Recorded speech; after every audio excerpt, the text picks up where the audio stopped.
तो नमस्कार साथियों, स्वागत है आप सभी का डेयर रिप्स स्टडी सर्कल में।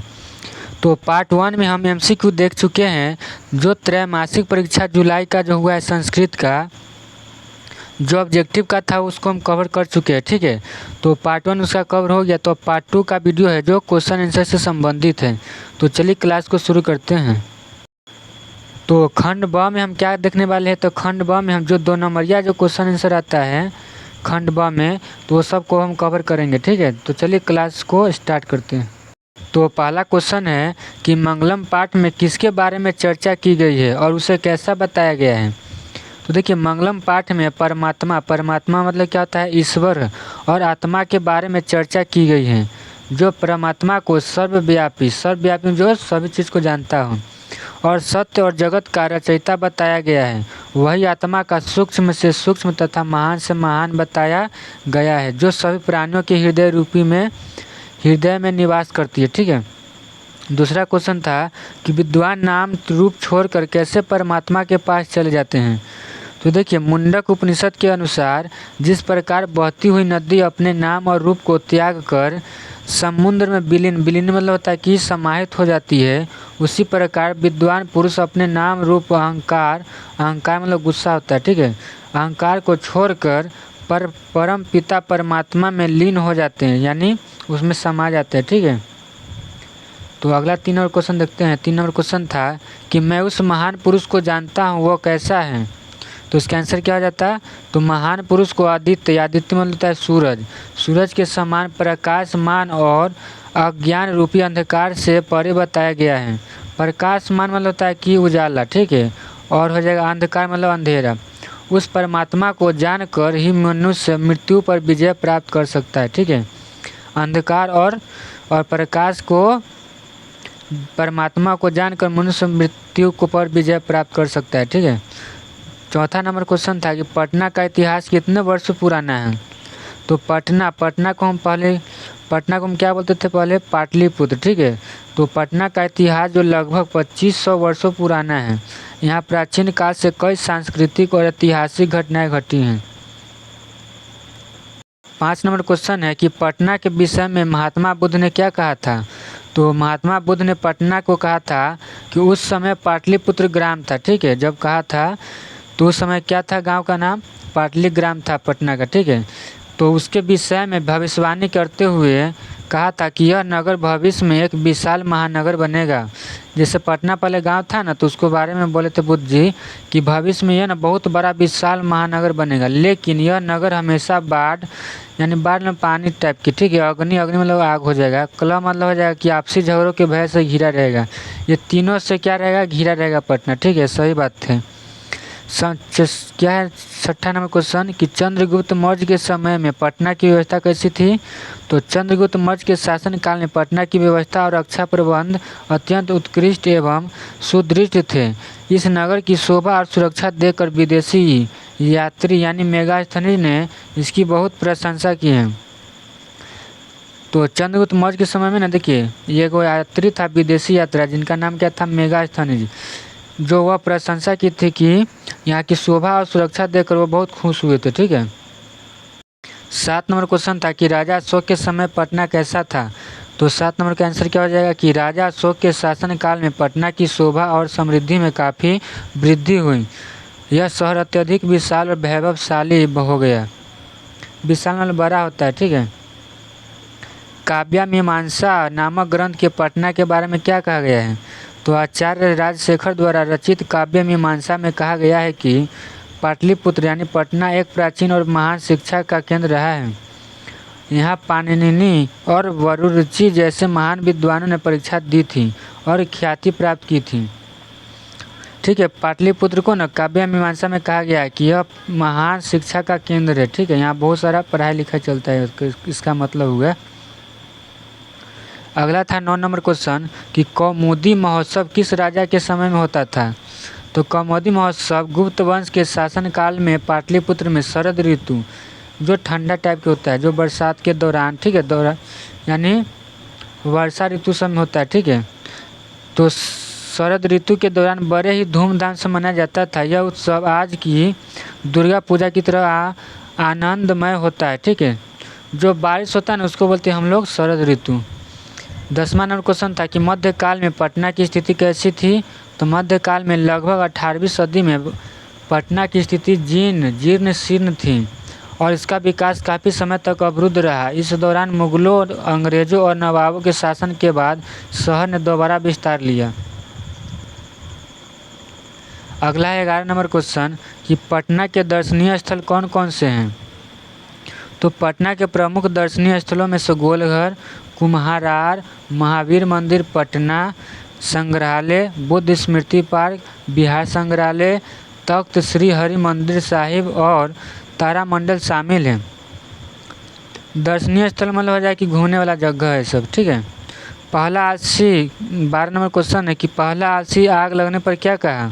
तो आग लगने पर पहले आलसी ने कपड़ा मुंह पर ढक कर कहा, अरे यह कैसा कोलाहल। कोलाहल मतलब शोर है, ठीक है। कैसा कोलाहल यानी शोर है, यही कहा था पहला आलसी आग लगने पर, ठीक है।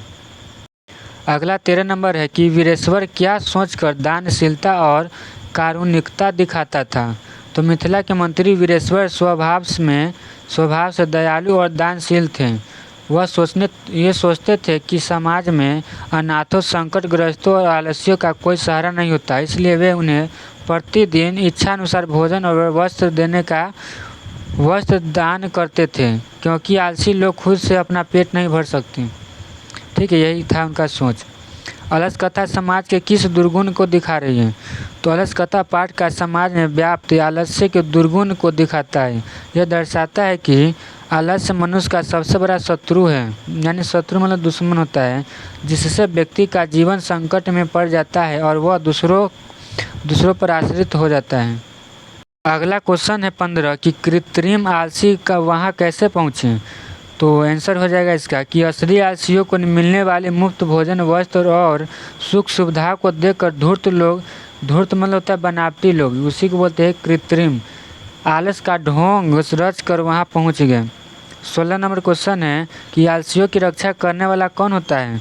तो आलसियों की रक्षा हमेशा करुणामय मतलब होता है दयालु व्यक्ति ही करते हैं। जैसे बच्चों की गति माता से होती है, वैसे ही आलस्यों का रक्षक दयावान पुरुष होता है, ठीक है। 17 नंबर क्वेश्चन था कि मैत्रेय कैसी महिला थी, उनके पति कौन थे। तो मैत्रेय दार्शनिक रुचि रखने वाली एक अत्यंत विदुषी मतलब होता है विद्वान महिला थी। उनके पति महान ऋषि याज्ञवल्क्य थे, जिन्होंने मैत्रेय को आत्म तत्व की शिक्षा दी थी। 18 नंबर क्वेश्चन हो जाए कि संस्कृत साहित्य के संवर्धन में महिलाओं का क्या योगदान है।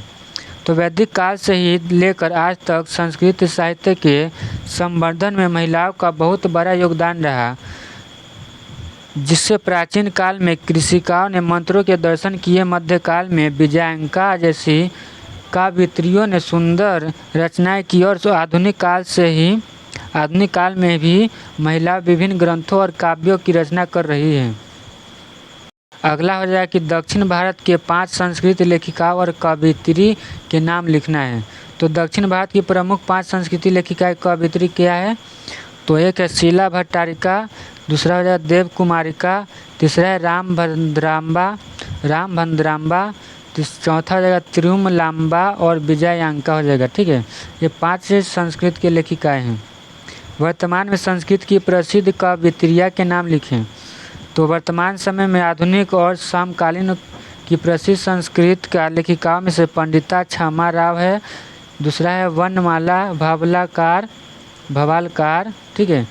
तीसरा है मिथिलेश कुमारी मिश्र, अगला है पुष्पा दीक्षित है और शांति देवी आदि के प्रमुख ये वर्तमान संस्कृत के कवयित्रियों के नाम है, ठीक है। अगला है क्वेश्चन किसमें से ना 4 क्वेश्चन का आंसर देना था, तो इसलिए हम 4 को आंसर दिए, ठीक है। तो मंगलम पाठ के किसी एक श्लोक को लिखकर उसका अर्थ लिखना था। तो पहला हम लिख दिए कि नंद स्यंदमान समुद्र स्तम गच्छन्ति नाम रूपे विहाय तथा विद्वान नाम रूपाद विमुक्त प्रांत परम पुरुष मुपैति दिव्यम। जिसका अर्थ क्या होता है, तो जिस प्रकार बहती हुई नदी अपने नाम और रूप को त्याग कर समुद्र में विलीन यानी मिल जाती है, उसी प्रकार विद्वान पुरुष अपने नाम और रूप को यानी अहंकार से मुक्त होकर परमपिता परमेश्वर दिव्य पुरुष को प्राप्त कर लेते हैं। ठीक है, नेक्स्ट 22 नंबर क्वेश्चन कि पटना को सरस्वती कुल गृहम क्यों कहा गया था। तो पटना को सरस्वती कुल गृहम इसलिए कहा गया है क्योंकि यह प्राचीन काल से ही ज्ञान विद्या और साहित्य का प्रमुख केंद्र रहा है। राजशेखर की काव्य मीमांसा से ज्ञात होता है कि यहाँ पाणिनि, वररुचि और पतंजलि जैसे महान व्याकरणों तथा कवियों ने अपनी परीक्षा दी थी।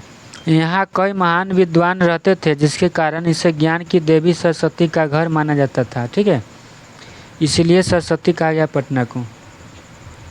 अगला है वास्तविक आलसी कृत्रिम आलसी से कैसे भिन्न थे। तो अलसशाला यानी आलसी का घर में लगी आग को देखकर जो सचमुच के आलसी थे वे तो वहीं डटे रहे और जान बचाने के लिए वही सोए रहे। दूसरी ओर जो धूर्त यानी जो बनावटी आलसी थे, जो मुफ्त का भोजन और सुख सुविधा पाने के लिए आलसी होने का नाटक कर रहे थे, वे आग की लपटों को देखकर तुरंत भाग गए। इससे वास्तविक और बनावटी आलसियों की पहचान हो गई। तो नेक्स्ट 27 नंबर क्वेश्चन करा था कि स्वर संधि के भेदों को साधारण स्पष्ट करना था। तो दो स्वरों के मेल से होने वाले विकार या परिवर्तन को स्वर संधि कहते हैं। इसके मुख्य 5 भेद होते हैं। पहला है दीर्घ संधि, दूसरा है गुण संधि, तीसरा है वृद्धि संधि और चौथा यन संधि और पांचवा हो जाएगा आदि संधि।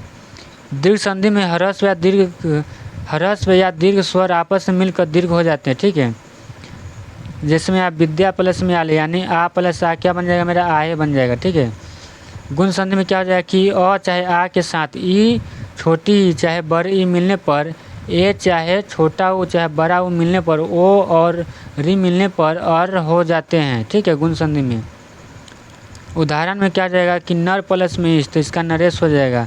नरेश में अ नर में हो जाएगा अ प्लस में ई में हो जाएगा ई, तो दोनों मिलकर क्या हो जाएगा ए हो जाता है। तो इसलिए रे का मतलब ये हो जाएगा ए। तीसरा है वृद्धि संधि में। वृद्धि संधि किसको बोलते हैं, तो अ चाहे आ के साथ ए या ए मिलने पर ए तथा ओ मिलने पर अ हो जाता है, उसी को बोलते हैं वृद्धि संधि। तो उदाहरण में हो जाएगा एक का एक होता है ना, तो एक प्लस में एक हो जाएगा, तो अ प्लस में ए बन के क्या बन जाता है मेरा ए बन जाएगा। ठीक है, ए। चौथा है यन संधि में। तो इसको किसको बोलते हैं यन संधि में, तो छोटा ई और बड़ी ई, छोटा ई या बड़ा ई का य या छोटा ऊ या बड़ा ऊ का व और री का र हो जाता हूँ, तो उसी को बोलते हैं यन संधि। तो यदि प्लस अप यानी यद्यपि में हो जाएगा ई प्लस में अ, तो यह क्या बन गया य बन गया। ठीक है, आदि संधि में क्या हो जाएगा, तो ये ए हो जाएगा ए चाहे आय ओ के बाद कोई स्वर आने पर आय अब आप हो जाते हैं, तो उसको बोलते हैं अयादि संधि। उदाहरण में हो जाएगा कि ने अनम यानी नयन में हो जाएगा। ठीक है, तो ए प्लस में क्या हो जाएगा मेरा अय हो जाएगा। लास्ट में था अनुवाद करने वाला, तो वह वहाँ कब गई, तो वह का मेरा क्या हो जाएगा सा, वहाँ का तत्र, कब के कदा, गए के मतलब हो जाएगा अगच्छत। दूसरा था कि मैं तो वहाँ जाऊँगा, तो मैं के क्या होता है अहम होता है। ठीक है, तो के तू हो जाएगा, वहाँ के तत्र होता है, जाऊँगा के गमिश श्यामी हो जाएगा। मेरी बहन सप्तम वर्ग में पढ़ती है, तो मेरी के मम हो जाएगा, बहन के भगनी हो जाती है, सप्तम के सप्तमे हो जाता है, वर्ग में वर्गीय हो जाते हैं, पठती के मतलब हो जाएगा पठती। ठीक है, कल क्या होगा, तो कल के क्या हो जाता है, कल के मतलब होता है स्वः, क्या हो जाएगा स्वः किम भविष्यति। नेक्स्ट है कि वृक्ष से पत्ते गिरते हैं, तो वृक्षात पत्राणि पतन्ति, इसका हो जाता है अनुवाद में। तो thanks for watching video all students. ठीक है, तो फिर मिलते हैं अगले क्लास में, तब तक के लिए वीडियो को लाइक करें, कमेंट करें और शेयर ज़रूर करें।